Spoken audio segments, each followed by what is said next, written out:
So for our next step, we'll be assembling the Slammer weapon stack. And by the weapon stack, I mean everything that goes onto the chassis to do the vertical grab and then lift.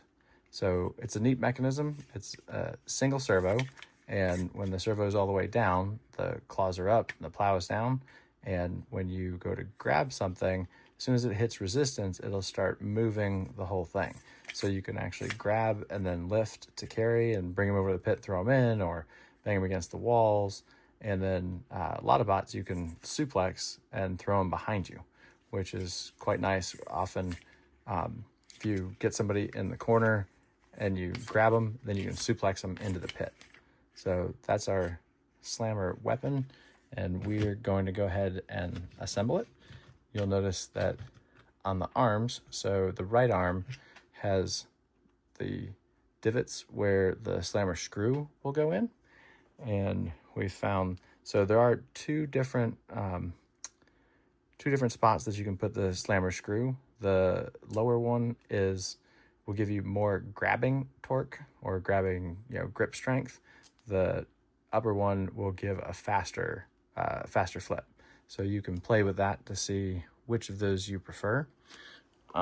This is one of those times where it's really nice to have the electric, because this particular hole we do actually want to strip. We don't want it seating. We don't want it held there. We want the screw to be able to pivot there. So we can run this one in at full speed. It is a lot of threads. We're using this as a pivot, and it goes through everything.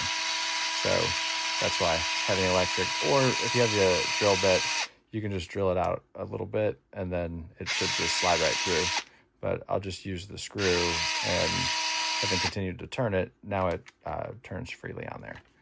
So the order is right claw, then the long spacer will slide on, then the servo link, which will go that way. You can see how the offset in the link is to get it to run just inside the edge of the servo, or between the horn and the servo body.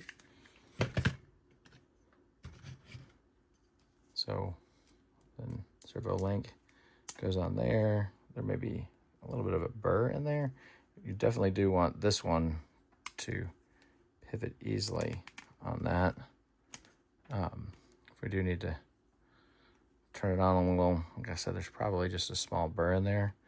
But what you can do is spin that on and then just run it a few times, and it'll bore that out. And we want that to get to the point where it does slide freely. So there we go. It slides on the screw. Pivots nicely. Again, it's shaped like an L. And then we put the short spacer on, and then it will thread into, you want to make sure you use the same hole. It'll thread into the left claw. And this would be one where using a hand tool is going to be better.